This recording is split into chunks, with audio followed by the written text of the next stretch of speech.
नमस्कार साथियों, आप सबको इस वीडियो में स्वागत है।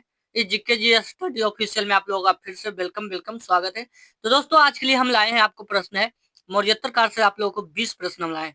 इस 20 प्रश्न का बेनिफिट क्या होगा, आपको सीधा एग्जाम में देखने को मिलेगा। तो कैसे मिलेगा? यदि आप लोग यूपीएससी बीपीएससी या अनदर एग्जाम किसी भी एग्जाम का तैयारी कर रहे हैं तो जीके जीएस का पोर्शन आता रहता है। उस पोर्शन में हम आप लोग चैप्टर बाय चैप्टर यहाँ पे ऑब्जेक्टिव के रूप में कराते रहते हैं।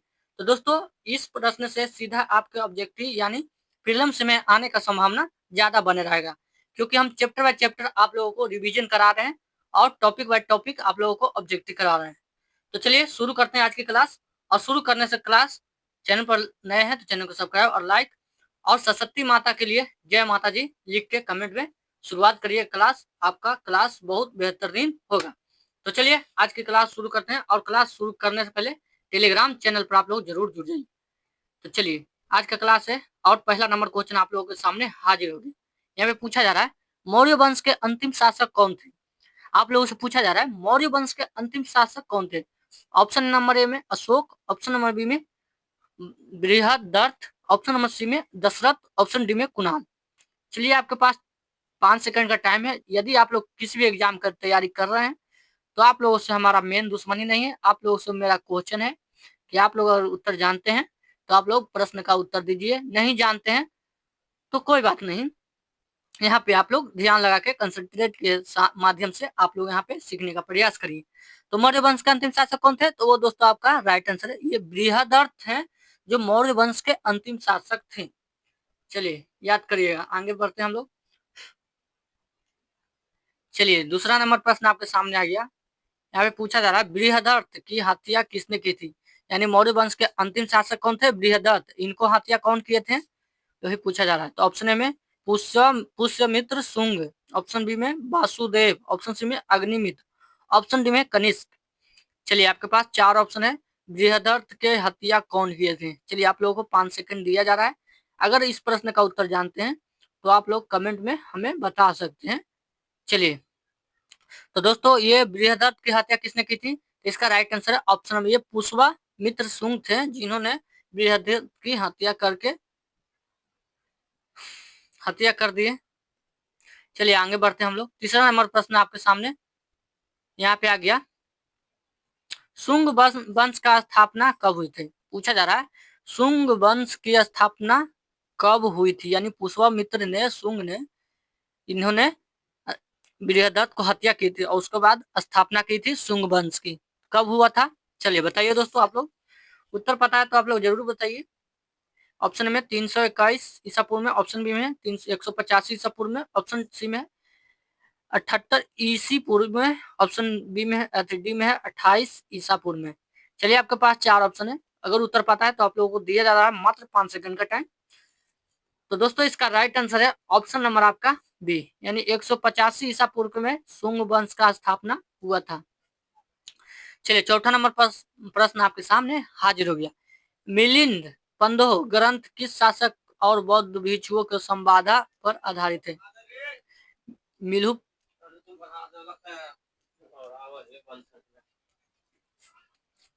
चलिए दोस्तों, मिलिंद पंथो ग्रंथ किस शासक और बौद्ध भिक्षुओं के संवादा पर आधारित है? ये क्या है? मिलिंद पंथो एक ग्रंथ है। तो ये कौन से शासक पे और बौद्ध भिक्षुओं के संवाद पे आधारित किया गया है ये बुक? तो चलिए दोस्तों, चलिए बताइए आप लोग। चलिए तो दोस्तों इसका पहले ऑप्शन नंबर है कनिष्क और Nagendra Sen, option number B में है मेंडार और मिलिंद और नागसेन, ऑप्शन सी में है अग्निमित्र और बुद्ध घोष, ऑप्शन डी में है वासुदेव और उपगुप्त। चलिए, मिलिंद पंथो ग्रंथ किस शासक और बौद्ध भिक्षुओं के संवाद पे आधारित किया गया है? ये ग्रंथ वो कौन शासक है, वो कौन बौद्ध भिक्षु है? चलिए बताइए। आपके पास 4 ऑप्शन है। चलिए प्रश्न का उत्तर आप लोग बता सकते हैं। 5 सेकंड का टाइम दिए आप लोगों को। चलिए तो दोस्तों इसका राइट आंसर है ये मेंडार, यानी मेंडार, मिलिंद और नागसेन को, ये मेंडार हैं जो कौन है? बौद्ध भिक्षु हैं, और नागसेन कौन है? ये शासक हैं। चलिए आगे बढ़ते हैं हम लोग। इन्हीं के ऊपर आधारित किया गया था मिलिंद पंथो ग्रंथ। चलिए यहाँ पे आगे आपके पास 5वां नंबर प्रश्न और पूछा जा रहा है आप लोगों से, कनिष्क किस वंश का प्रमुख शासक था? पूछा जा रहा है आप लोगों से, कनिष्क जो है वंश किस वंश का संस्थापक था? ऑप्शन ए में शुंग वंश, ऑप्शन बी में शक, ऑप्शन सी में कुषाण, ऑप्शन डी में सातवाहन। चलिए, कौन वंश के प्रमुख शासक थे? कनिष्क थे, जो कौन वंश के संस्थापक थे? चलिए, उत्तर पता है तो आप लोगों को 5 सेकंड का टाइम दिया जाता है। चलिए बताइए।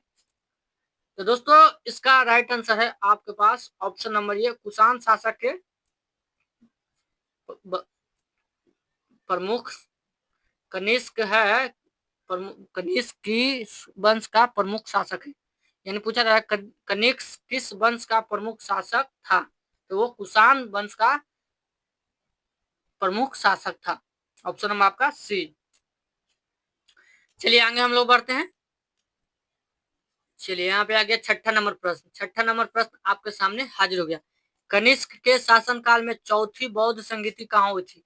चलिए, पूछा जा रहा है जो कनिष्क थे उनके शासनकाल में चौथा बौद्ध संगीति कहाँ हुई थी? ऑप्शन ए में लुम्बिनी, ऑप्शन बी में कश्मीर, ऑप्शन सी में राजगिरी, ऑप्शन डी में पाटलिपुत्र, ऑप्शन सी में, चलिए आप लोग उत्तर पता है तो आप लोग बता सकते हैं। ऑप्शन ए में लुम्बिनी है, ऑप्शन नंबर डी में लुम्बिनी लिखला तो लुम्बिनी लिखा गया, सॉरी टाइपर की गलती है। ऑप्शन नंबर बी में है कश्मीर, ऑप्शन नंबर सी में है राजगिरी, ऑप्शन नंबर डी में है पाटलिपुत्र। चलिए, आपको 5 सेकंड का टाइम दिया जाता है। चौथा जो बौद्ध संगीत हुआ था वो कहाँ हुआ था? चलिए आप लोग बता सकते हैं। बौद्ध ने चौथा, यानी 4 समितियां बनी थी, चौथा संगीति यानी, चलिए तो बताइए, आप लोगों को पता है तो बता सकते हैं। तो दोस्तों, इसका राइट आंसर ये कश्मीर में चौथा बौद्ध संगीति, और तीसरा पाटलिपुत्र में, और दूसरा कहाँ बना था आपका? तो दूसरा राजगिरी, और पहला कहाँ था बौद्ध संगीति?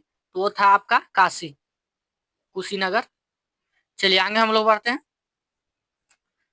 चलिए आगे हम लोग बढ़ते हैं और 7वां नंबर प्रश्न ये लीजिए, आपके सामने हाजिर हो गया रसूलुल्लाह प्रश्न। चलिए आप लोग बताइए, किस विदेशी शासक ने सबसे पहले भारत में शासन स्थापित किया? वो कौन विदेशी शासक था जो भारत में सबसे पहले शासन स्थापित किया था? ऑप्शन ए में शक, ऑप्शन नंबर बी में Indo Greek, option number C Kushan, option number D में पहलव। चलिए दोस्तों, आपके पास 4 ऑप्शन है। वो कौन है विदेशी शासक है जो भारत में सबसे पहले शासन स्थापित किया था? चलिए, उत्तर पता है तो आप लोग बताइए। तो दोस्तों, इसका राइट आंसर है आपके ऑप्शन नंबर बी, ये इंडो ग्रीक शासक थे जो भारत में सबसे पहले स्थापित किए थे शासन। चलिए 8वां नंबर प्रश्न आपके सामने हाजिर हो गया। भारत में सबसे प्रसिद्ध इंडो ग्रीक शासन कौन था? पूछा जा रहा है भारत में सबसे प्रसिद्ध इंडो ग्रीक जो भारत में स्थापना किया था, शासन स्थापन किया था प्रथम, और वो कौन शासक है बताइए? इंडो ग्रीक के प्रसिद्ध शासक। ऑप्शन ए में डेमोट्रियस, ऑप्शन बी में एटोचियस, ऑप्शन सी में मेंडार मिलिंद, ऑप्शन सी में सिल्कुस। चलिए, आपके पास 4 ऑप्शन है। उन प्रश्न का उत्तर आप लोग 5 सेकंड में दीजिए। चलिए, मैं आशा करता हूँ आप लोग बता सकते हैं कमेंट में आंसर। तो दोस्तों चलिए, आपको टाइम खत्म होगा। तो इसका राइट आंसर है ऑप्शन नंबर आपका सी, ये मेंडार मिलिंद है जो इंडो ग्रीक के प्रसिद्ध शासक थे। चलिए, आपके पास आ गया यहाँ 9वां नंबर प्रश्न है। चलिए दोस्तों, 9वां नंबर प्रश्न आप लोग उत्तर बताइए। यहाँ पे पूछा जा रहा है सातवाहन वंश की राजधानी क्या थी? ये सातवाहन वंश की राजधानी क्या थी? ऑप्शन में पाटलिपुत्र, ऑप्शन बी में अमरावती, ऑप्शन नंबर सी में प्रतिष्ठान पठान, ऑप्शन डी में है उज्जैनी। चलिए, आपके पास 4 ऑप्शन है। बताइए सातवाहन वंश की राजधानी क्या थी? चलिए दोस्तों, बता सकते हैं आप लोग, उत्तर बताइए। सातवाहन वंश की राजधानी क्या थी? तो दोस्तों, इसका ये प्रतिष्ठान है ना, यही पैठन जो सातवाहन वंश की राजधानी थी। आप लोगों को कमेंट में बताना है कि पैठन कहाँ है, अभी कौन राज्य में पैठन है। आप लोगों को ये ऑब्जेक्टिव के रूप में HW के रूप में मिला है। चलिए, आपके पास 10वां नंबर प्रश्न, शकों का प्रमुख राजधानी क्या है, कहाँ थी? शकों की जो प्रमुख राजधानी कहाँ थी? ऑप्शन में गंधार, ऑप्शन बी में मथुरा, ऑप्शन नंबर सी में उज्जैन, ऑप्शन नंबर डी में पुंडरनगर। चलिए, शकों का प्रमुख राजधानी कहाँ थी? चलिए उत्तर बताइए आप लोग। आप लोगों को मात्र 5 सेकंड का टाइम दिया जाता है। चलिए, तो दोस्तों शकों की जो प्रमुख राजधानी थी वो उज्जैन थी। कहाँ थी? उज्जैन। चलिए आगे हम लोग बढ़ते हैं और आपके पास हाजिर हो गया प्रश्न। चलिए 11 नंबर प्रश्न आपके पास हाजिर हो गया। सबसे पहले किसने सत्रप उपाधि धारण की थी? यानी सबसे पहले किसने सत्रप की उपाधि धारण की थी? ऑप्शन ए में शक, ऑप्शन नंबर बी में कुषाण, ऑप्शन नंबर सी में पहलव, ऑप्शन नंबर डी में इंडो ग्रीक। चलिए दोस्तों आपके पास 4 ऑप्शन है। सत्रप उपाधि धारण करने वाला व्यक्ति कौन थे, कौन वंश में थे? चलिए बताइए। उत्तर पता है तो आप लोग बताइए कमेंट में। तो दोस्तों आपका शक सत्रप है जो उपाधि धारण किया है वो शक किए थे। कौन किए थे? शक। चलिए आगे बढ़ते हैं हम लोग और 12 नंबर प्रश्न आपके सामने हाजिर हो गया। गंधार और मथुरा शैली का संबंध किससे है? पूछा जा रहा है गंधार और मथुरा शैली का संबंध किससे है? ऑप्शन में युद्ध नीति से, ऑप्शन बी में चित्रकला से, ऑप्शन नंबर सी है मूर्तिकला से, ऑप्शन नंबर डी है स्थापत्य कला से। चलिए आप लोगों को पास पूछा जा रहा है गंधार और मथुरा शैली का संबंध किससे है? उत्तर पता है तो आप लोग 5 सेकंड का टाइम देते हैं हम। अगर उत्तर पता है, अगर आप लोगों को कमेंट में आंसर पता है तो कमेंट में बताइए। चलिए धीरे से बताइए कमेंट में। तो दोस्तों इसका जो गंधार और मथुरा शैली का संबंध है वो दोस्तों आपका मूर्ति कला, यानी मूर्ति कला से संबंध रखते हैं। चलिए गंधार और मथुरा शैली का संबंध यही से। चलिए आगे हम लोग बढ़ते हैं और 13 नंबर प्रश्न आपके सामने हाजिर हो गया। चलिए पूछा जा रहा है आप लोग 13 नंबर प्रश्न, कनिष्क कनिष्क जो राजा थे किस धर्म का संरक्षक बना था? अशोक थे जो बौद्ध धर्म के थे। चलिए चलिए बताइए। ऑप्शन ए में हिंदू धर्म, ऑप्शन नंबर बी में जैन धर्म, ऑप्शन नंबर सी में बौद्ध धर्म, ऑप्शन नंबर डी में पारसी धर्म। चले दोस्तों कनिष्क जो व्यक्ति थे वो राजा थे वो कौन धर्म के संरक्षक बने थे? अगर उत्तर पता है तो आप लोग कमेंट में जरूर बताइए आंसर। तो दोस्तों इसका राइट आंसर है ऑप्शन नंबर आपका ये बौद्ध धर्म के संरक्षक बने थे। अशोक भी बौद्ध धर्म के, ये भी व्यक्ति बने अशोक धर्म थी। कनिष्क जो राजा थे वो बने बौद्ध धर्म के, अशोक भी बने थे बौद्ध धर्म के संरक्षक। चलिए यहाँ पे पूछा जा रहा है 14 नंबर प्रश्न, भारत सबसे पहले स्वर्ण मुद्रा किसने चलाई थी? यानी पैसा जो स्वर्ण स्वर्ण मुद्रा था वो किसने चलाई थी? ऑप्शन ए में मौर्य ने, ऑप्शन बी में कुषाण, ऑप्शन नंबर गुप्त, ऑप्शन नंबर शक। चलिए स्वर्ण मुद्राएं किसने चलाई थी? उत्तर पता है आप लोगों को तो बता सकते हैं। तो दोस्तों इसका राइट आंसर है ऑप्शन नंबर आपके बी, यानी कुषाण वंश के जो कुषाण शासक थे उन्होंने स्वर्ण मुद्रा को जारी किया था जिसे दिनार भी कहते हैं। चलिए आगे हम लोग बढ़ते हैं और 15 नंबर आपके सामने हाजिर हो गया प्रश्न। पूछा जा रहा है शुंग वंश के समय किस भाषा में साहित्य की रचना हुई थी? शुंग वंश के समय किस भाषा में साहित्य की रचना हुई थी? ऑप्शन में तमिल, ऑप्शन नंबर बी में संस्कृत, ऑप्शन नंबर सी में पाली, ऑप्शन नंबर डी में फारसी। शुंग वंश के समय किस भाषा में साहित्य की रचना हुई थी? चलिए उत्तर आप लोगों को पता है तो बताइए कमेंट में। आप लोगों को 5 सेकंड का टाइम दिया जा रहा है। चलिए शुंग वंश के समय किस भाषा में साहित्य का रचना हुआ था, यानी पुस्तक लिखा गया था? तो दोस्तों आपका राइट आंसर है ऑप्शन नंबर आपका सी है संस्कृत भाषा में लिखा गया था। कौन सी भाषा में लिखा गया था? ये संस्कृत भाषा में साहित्य लिखा गया था। चलिए आगे हम लोग बढ़ते हैं।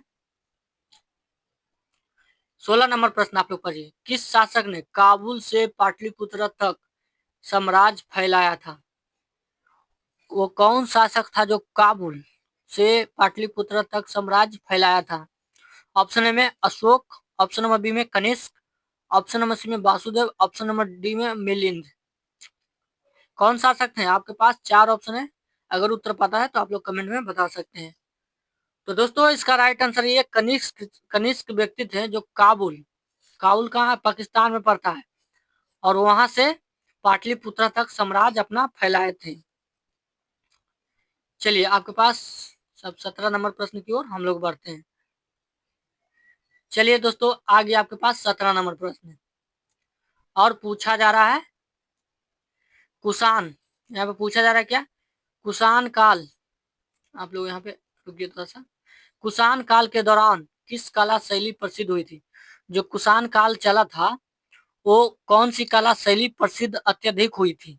चलिए बताइए। ऑप्शन ए में नागर, ऑप्शन बी में द्रविड़, ऑप्शन सी में गंधार, ऑप्शन डी में चोल। चलिए कौन सी कला शैली प्रसिद्ध हुई थी आप लोग बता सकते हैं कमेंट में।